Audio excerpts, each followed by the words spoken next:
Why did the United States become so powerful? One answer is geography, population, technology, and political institutions. But that answer can sound too clean. The rise of American power was not a single secret plan, and it was not simply the reward for hard work.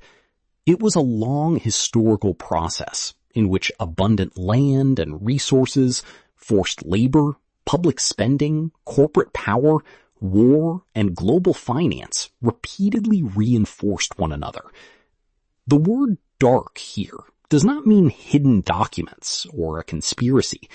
It means the costs that triumphant stories often push to the edges. Indigenous dispossession, slavery, dangerous work, unequal access to wealth, pollution, and interventions beyond American borders. To see why the country became powerful, we have to hold two truths together. The United States built extraordinary productive capacity and institutions for invention. It also built parts of that capacity through coercion and unequal power. This is a history of systems, choices, and consequences. The question is not whether America was uniquely good or uniquely evil. The question is how power was assembled, who paid for it, and why so much of it endures. The first advantage was continental scale. The United States expanded across a vast area rich in arable land, timber, coal, iron, waterways, and eventually oil. But maps that show expansion as empty color erase the people already there. Native nations had governed, traded, farmed, and defended these lands for centuries. Treaties were often negotiated under pressure, broken, or ignored. Military campaigns, forced removals, and allotment policies opened land to settlers, railroads, mining companies, and speculators. The Indian Removal Act of 1830 and the later reservation system were not side stories to economic growth. They helped make a huge continental market available to the expanding republic. Land grants and federal policy encouraged rail lines and settlement. The result was a national economy with room to grow food, build towns, and extract raw materials at a scale few rivals could match. This was an advantage created partly by nature and partly by state power. The material gains were enormous. The human loss was profound. Any account of American wealth that begins with wide open land has already skipped a chapter. In the 19th century, cotton connected American expansion to the world economy. Enslaved people produced much of the crop that fed textile mills in Britain and the northern United States. Their labor generated profits not only for plantation owners, but also for merchants, insurers, shippers, manufacturers, and lenders. Cotton moved down rivers to ports, while credit moved back through banks and brokers. That web helped make slavery a national and international business system, not merely a regional institution. Enslavement was violence enforced by law. People could be sold, families separated, and labor extracted without consent. Its wealth did not automatically turn the United States into the later industrial superpower, but it supplied capital, trade, and political influence during a crucial era of growth. After emancipation, unequal systems did not vanish. Sharecropping, debt, disfranchisement, segregation, and exclusion from many opportunities shaped who could accumulate wealth. The history matters because power compounds.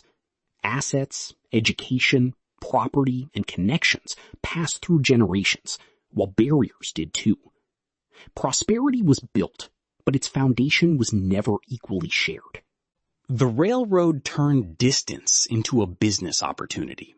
Federal land grants, private investment, immigrant labor, and engineering ambition linked farms, mines, factories, and ports.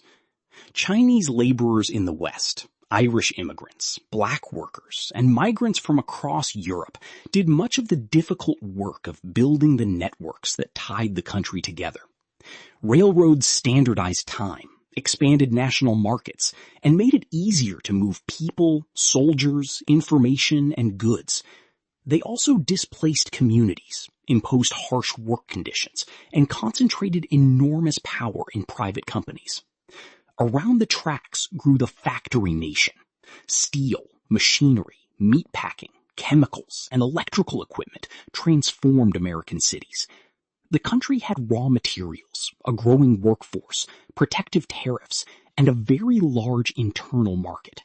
It also had workers who could be paid little, injured easily, and replaced quickly. The familiar image of the self-made industrialist leaves out the engineers, laborers, domestic workers, and families who sustained industrial growth. American power was not made by a few brilliant men. It was made by millions of hands, organized through markets, corporations, and a state willing to support expansion. Industrial growth produced spectacular fortunes. It also produced monopolies, crowded housing, polluted rivers, and workplace disasters. Corporations could use their size to control prices, suppliers, and politics. In response, workers organized unions, staged strikes, formed mutual aid societies, and demanded safer conditions and shorter hours. Reformers pressed for antitrust enforcement, food safety rules, and limits on the most abusive practices. These conflicts reveal another source of American strength, the capacity to change rules without eliminating the underlying system. The country often protected business power, but it also built regulators, courts, public schools, and local governments that made a complex industrial society more stable. Reform was incomplete and unequal. Women, Black Americans, immigrants, and many poor workers often had to fight to be included.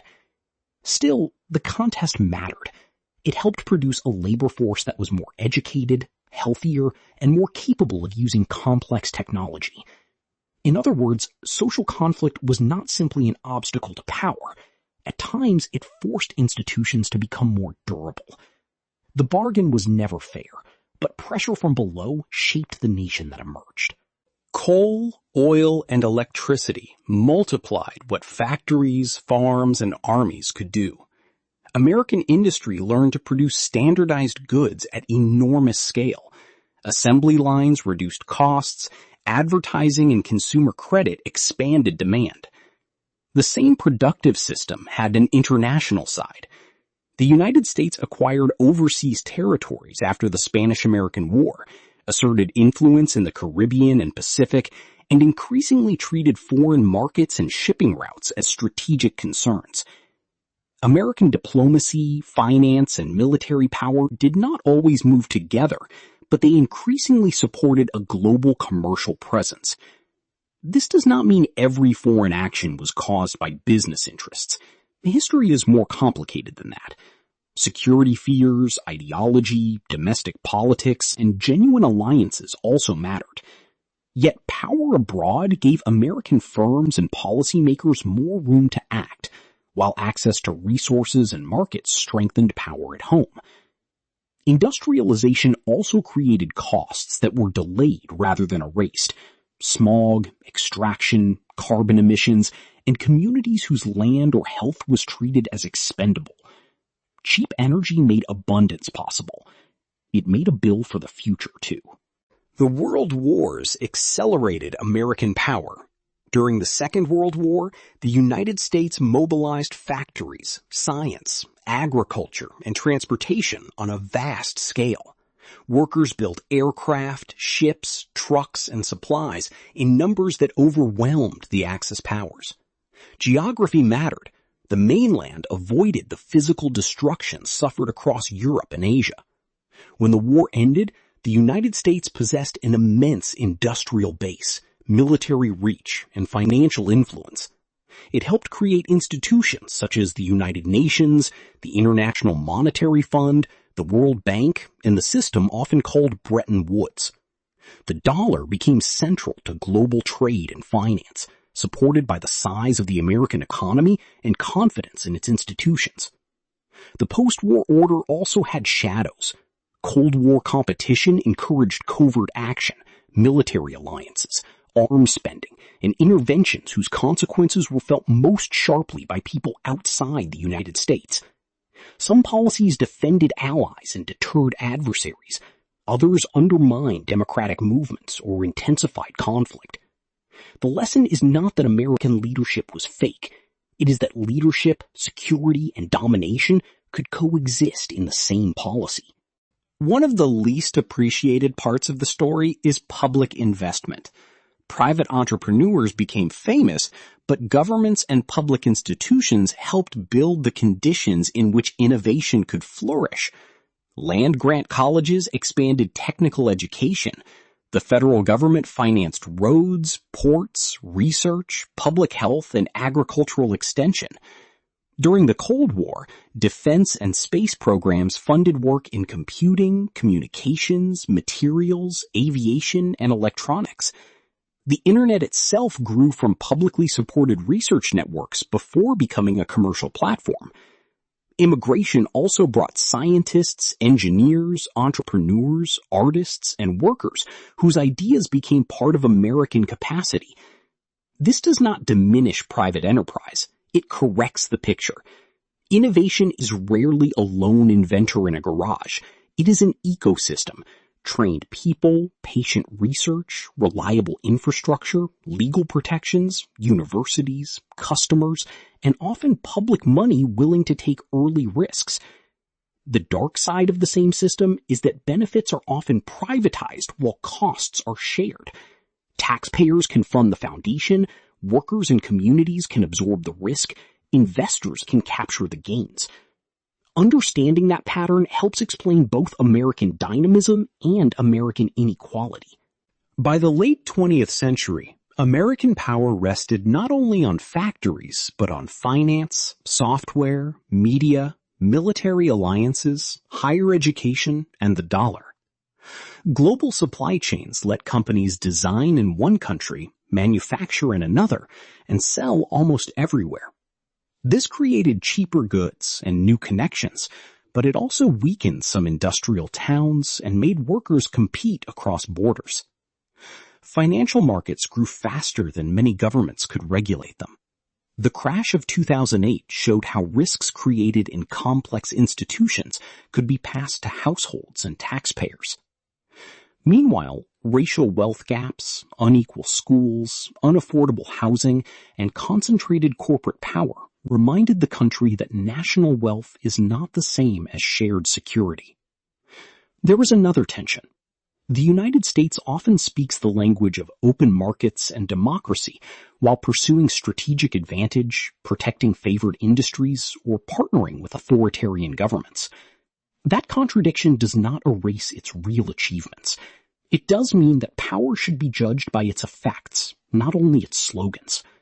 A country can lead in technology, culture, and science while still leaving many of its own people exposed to insecurity. So what is the dark secret of American power? There is no master key. Power grew from continental resources, but also from taking land. It grew from enterprise and invention, but also from enslaved labor and exploitation. It grew through corporate scale, but also through public investment. It grew through war and alliances, through the dollar and global networks, through migration and education, and through the resilience of people who demanded a larger share of democracy. The point of this history is not guilt without action, or pride without scrutiny. It is clarity. Systems built by human choices can be changed by human choices. The United States faces familiar questions in new forms. Who owns new technology? Who bears climate risk? Who benefits from trade? Who is heard in politics? And what obligations follow from global influence? Historical power can make reform difficult because winners defend the rules that help them win. But history also shows organized people expanding rights, building institutions, and redirecting national capacity. The future of American power will not be decided only by how much wealth it produces. It will be decided by whether that power is accountable, shared, and used with restraint. That is the unfinished story.